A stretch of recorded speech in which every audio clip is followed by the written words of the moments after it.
with it. Orlov, a lot of traffic in front, they score!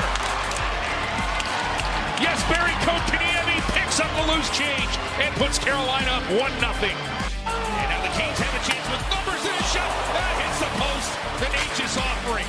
Swatted in by Markstrom. I don't know if he got a piece, but it definitely hit the metal. Yes. Svechnikov will add to a plus. What a shot from Andrei Svechnikov. And we're tied at 2 on the power play. The chance. Walker photos it out. Staal with a chance. And Markstrom with his best save of this contest. Well, welcome to the Canes Corner podcast. I am Adam Gold. We're brought to you by the Aluminum Company of North Carolina. If it is for the exterior of your home, you can find it at the Aluminum Company of North Carolina. No place like it. Sammy Hanner's crew do a great job. Look forward to you doing your home exterior improving with them. AluminumCompany.com. You see them at the lower right-hand portion of your schedule, of your screen. It's called a screen. Well, it didn't go well tonight. Hurricanes lose 4-2 in New Jersey. We will discuss it. First, housekeeping. Love for you to subscribe, like, share, do whatever you have to do. Tell your friends. Let them know that if they are a Hurricanes fan, this is the place to be after a Hurricanes game. Even after Hurricanes loss, we can celebrate the fact that the Hurricanes are definitely a hunted team, and that even on a night against one of the best teams in the entire league, and the Devils are that, when Carolina absolutely does not have their fastball, they did not tonight. 2-2 game in the third. And were it not for a great save by Jacob Markstrom on Jordan Staal, Carolina might have had the lead, and it might have been a different story in the third period. But that's not what happened. Hurricanes lose a game. They were not the better team tonight. Team that deserved to win won it. So I'm not really put out, put off, put up, put under by what happened.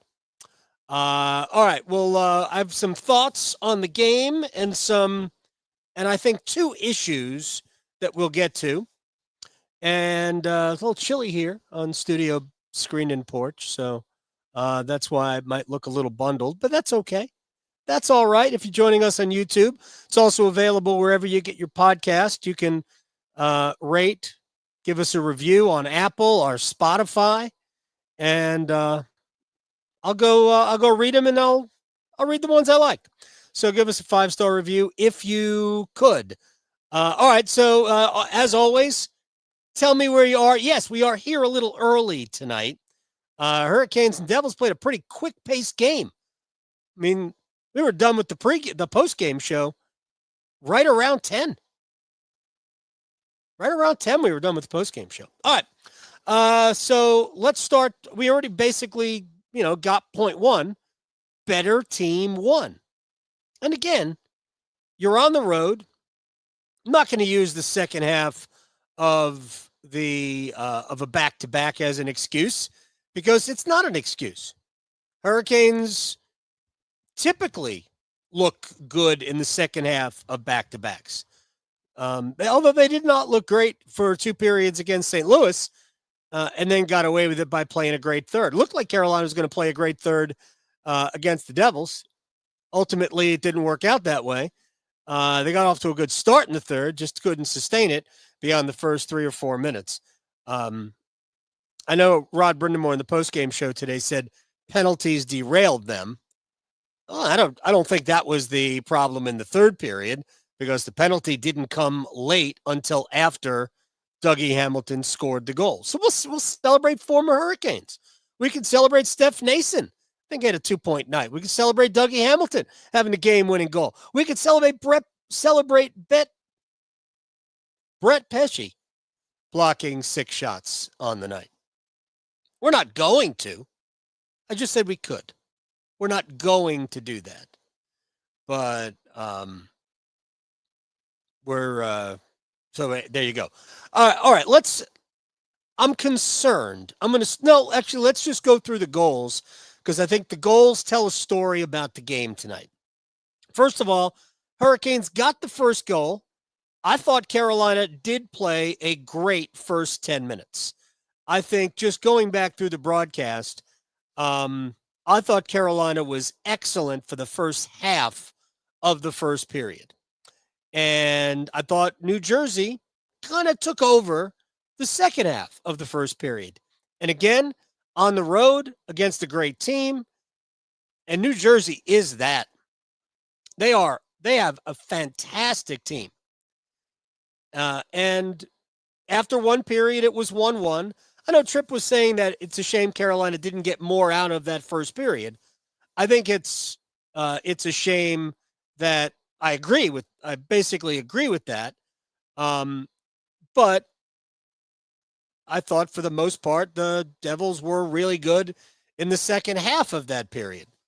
So, to me, if you don't make the mistake with Roslovic turning the puck over in his own end, maybe you do get out of that period and it's 1-0, maybe even 2-0.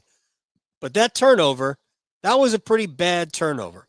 But let's start with the Hurricanes goal. And it is it's actually the Kotkaniemi line on the ice, but Roslovic, I can't tell if he was on the ice and Necas and Kotkaniemi came on, or if it was supposed to be a change the other way with Roslovic being the first forward on and Robinson off. Don't know.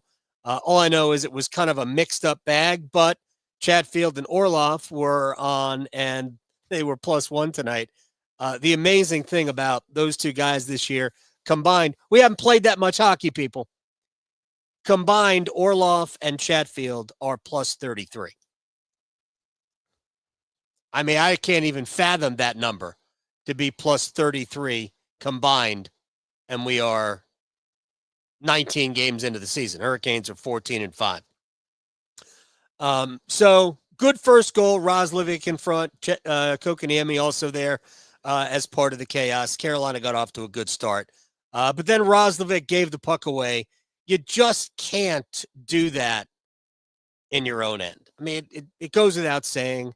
It's just one of those things. And I didn't love the puck management tonight in the second part of the first half. I thought it was a little bit too loose. The Devils are just too good of a skating team to play loose with the puck. You just have to make simpler plays, easier passes, and what Carolina did not do tonight really at all, except for small pockets. They did it in the first 10 minutes, and I don't really think they did it much at all tonight, was they did not get behind New Jersey's net enough. They didn't make New Jersey's defenders turn their back to the ice. I don't know what they're called, but there's a part of hockey players' skates right on the toe.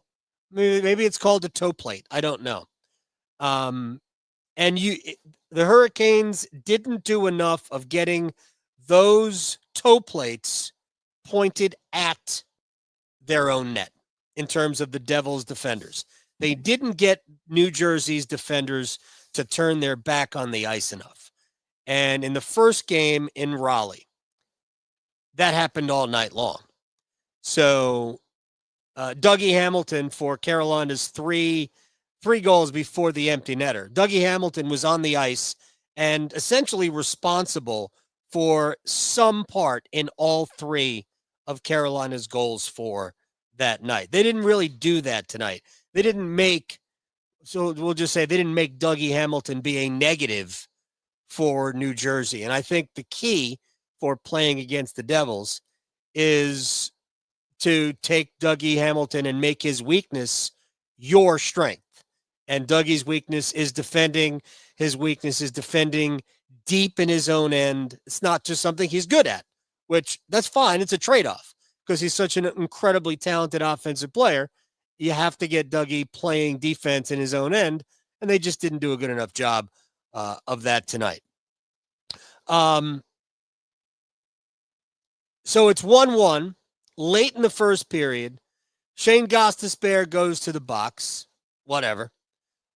Jordan Staal gets called for tripping Jack Hughes, which gives New Jersey about 45 seconds of, actually it was a little bit more. I think it was like almost 55 seconds of a 5-on-3.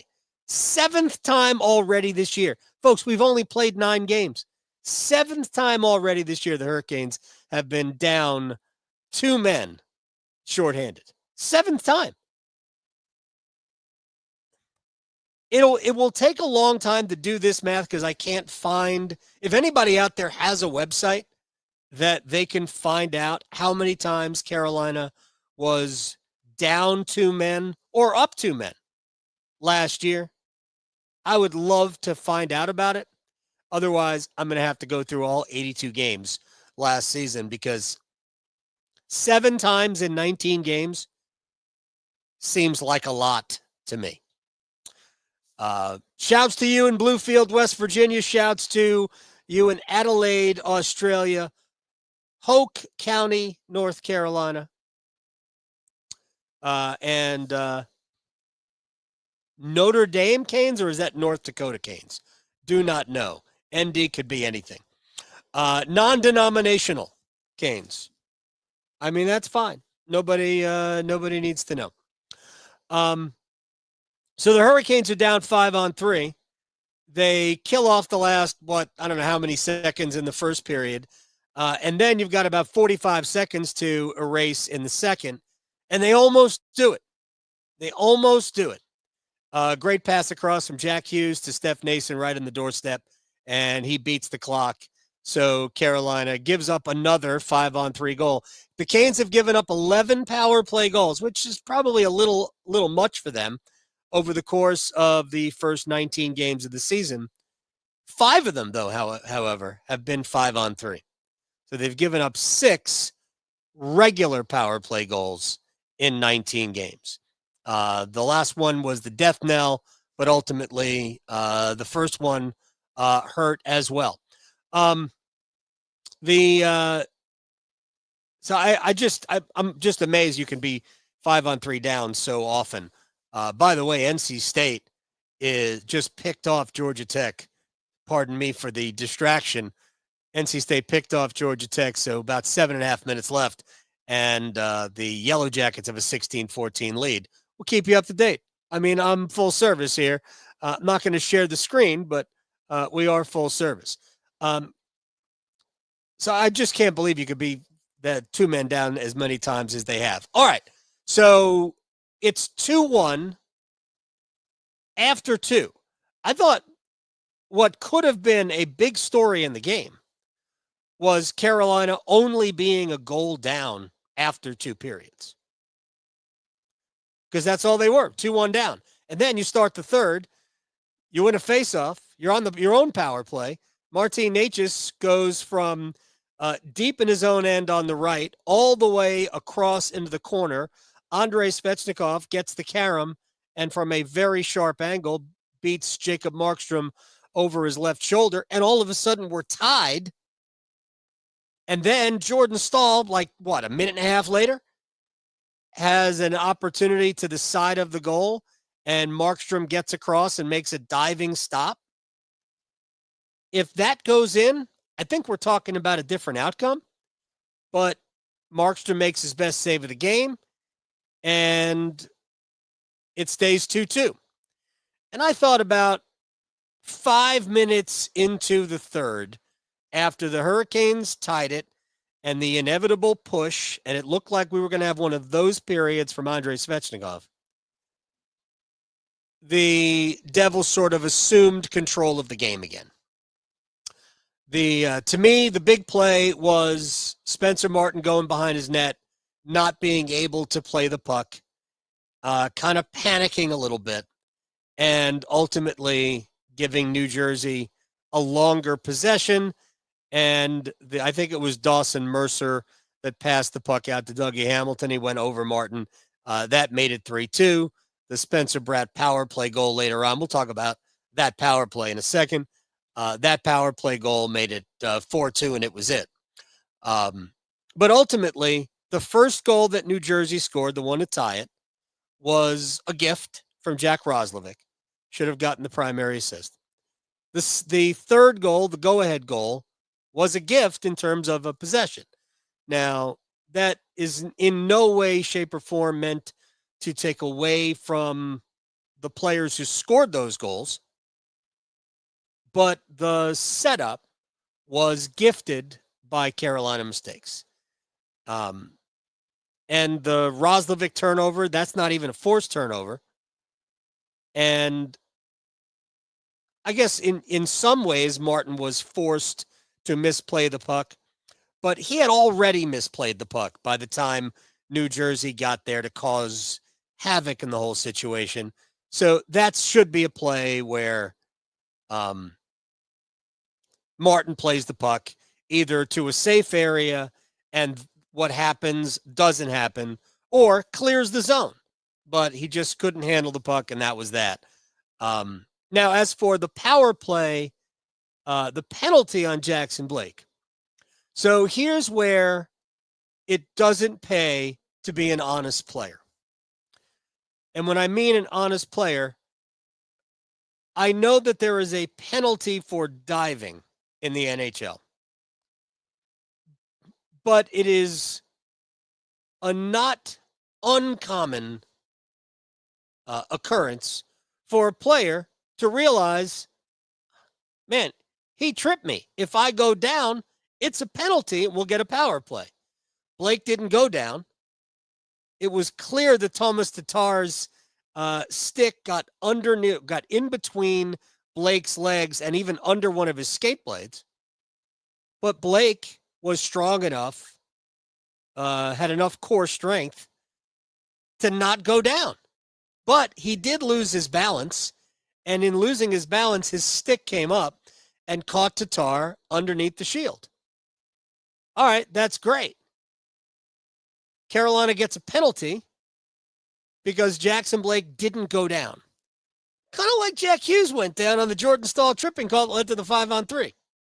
There wasn't a lot there. It was a trip. Jack Hughes just went down. And unfortunately, it led to the power play goal, and it led to the game, the play that ended the game. Or the goal that ended the game. So, there you go. That's my read on that play. One more thing from the game. Probably not as much from the game because Carolina wasn't very good tonight. So Jordan Martinook got hurt. I'm not sure it wasn't first period. I think it was in the first period. So the play, Martinook's in front of the Carolina net, and Nico Hischier comes from behind, and he gets him with an outstretched leg in the back of Martinook's leg. Now, it's not a slew foot, but I do think that was a dangerous play, bordering on dirty. I didn't love it. I did not love it from Nico Hischier. But maybe there was nothing there, and I'm just making it up. I don't think I'm making up this situation, but maybe there's nothing there. Maybe that wasn't dirty. I don't know. Just kind of rubbed me the wrong way. All right, so hopefully Martinook will be fine. He didn't look fine to me the rest of the way, but again, Carolina just didn't look real good the rest of the way. And by the way, Rod Brindamore messed around with his lines again. He had Jackson Blake with Aho and Roslovic in the third period. Martinook back with Staal and Carrier, and he had Svechnikov with Necas and Kochetkov. Robinson dropped down to play with Jost and Jack Drury. I don't know if Rod thought that Robinson hadn't played a good game. I thought there were a lot of issues with Carolina's game throughout the lineup. It wasn't just one particular line. All right, so now the bigger issue for the Hurricanes.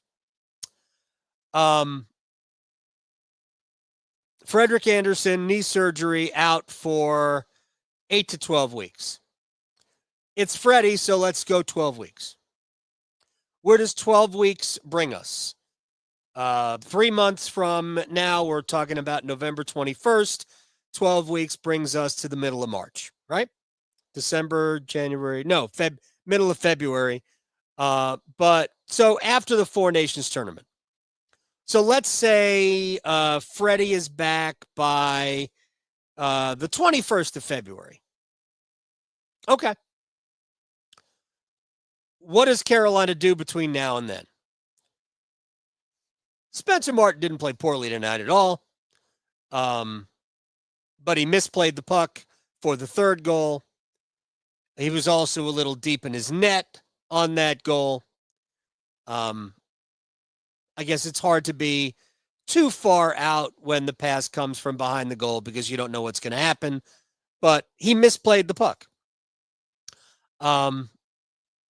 But in general, if you think a tandem of Kochetkov and Spencer Martin is enough to stay at or near the top of the division, I mean, you are free to think that. I don't. And it's not only because of Spencer Martin.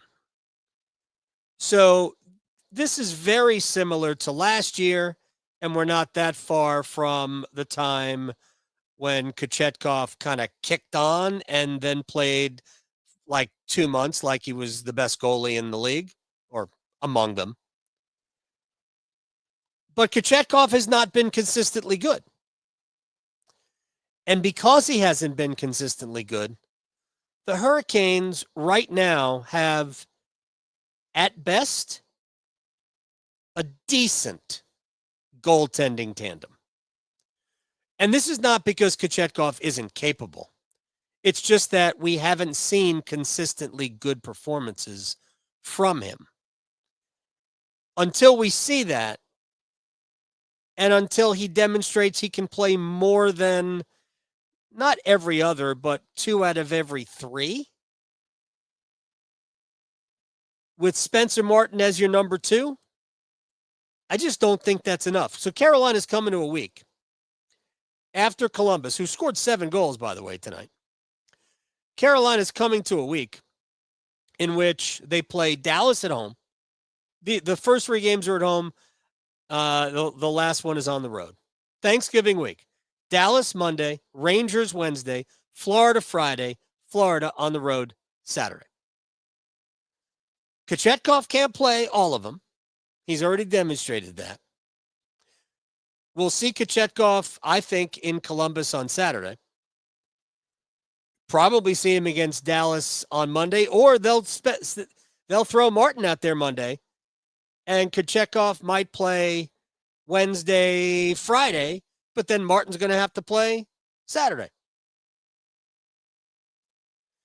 It's too much Spencer Martin. For me. Again, maybe not for you. And I'm not saying I'm right. I'm just saying that if you're the Hurricanes, I think you have to go out and get a goaltender. You don't have to get a number 1. You don't have to go get John Gibson. Everybody wants John Gibson to the Hurricanes. Look, if Anaheim wants to pay half his salary, then I think the Hurricanes might take John Gibson. But I don't think Anaheim wants to pay half his salary. So if I'm the Hurricanes, I ain't paying $5.5 or $6 million or whatever John Gibson gets. So the Hurricanes need to find a goalie who can play. I think Detroit's got 3 goalies, including, I think, Ville Husso in the minor leagues. I think he can play. Not suggesting they have to go get him, but there are teams out there with 3 goaltenders, and it might be worth one of your Russian prospects, not the good one, to give up something to get a goalie. I think it was North Dakota, not Notre Dame. Cool, North Dakota Caniacs. He must be a Jackson Blake fan. So, if I'm the Hurricanes, if I'm Eric Tulsky, I am looking for a goalie. 12 weeks, 3 months, no Freddie Anderson, no reliable backup behind Spencer Martin. Yanni Peretz and Ruslan Kazayev are not answers. Not this year. Not for a team that was 14-4, now 14-5, and fancying themselves as a contender in the East. And they are. So, to me, it's important that they go out and get a goalie. It's important also that Jordan Martinook not be, injured. I just think it bears watching. I didn't think he moved great after the hit from behind by Nico Hischier. So, to me, that's the things I'm thinking about coming out of this game is if, as long as there wasn't a surgery and there a defined amount of time out for Freddie, as long as there was still the idea that he could come back. Remember, there was a time where it was week to week. Well, that's not the time anymore. We know it's 3 months because it's Freddie. Only a loss. No big deal. Carolina will get back on it on Saturday night in Columbus against the Blue Jackets, who, again, scored 7 goals tonight.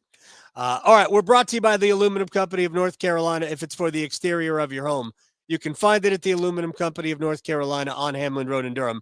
No place like it. Sammy Hanna and his crew do a great job. You should check them out for all of your exterior home improvement needs. Saturday is a game time decision for me. Not going to be around, not doing the game. It'll be a Dennis Cox experience on the radio. And if I can watch the game, then I will at least jump on and do something very rudimentary. I might do it that way. I did it a few weeks ago that way, but I'm not sure I'm going to be able to watch the game. And if I can't watch it, I won't podcast. So if I don't see you Saturday, we'll see you Monday, rather, after the Dallas Stars. Until then, Canes will be fine. We'll see everybody next time on the Canes Corner podcast. Good night.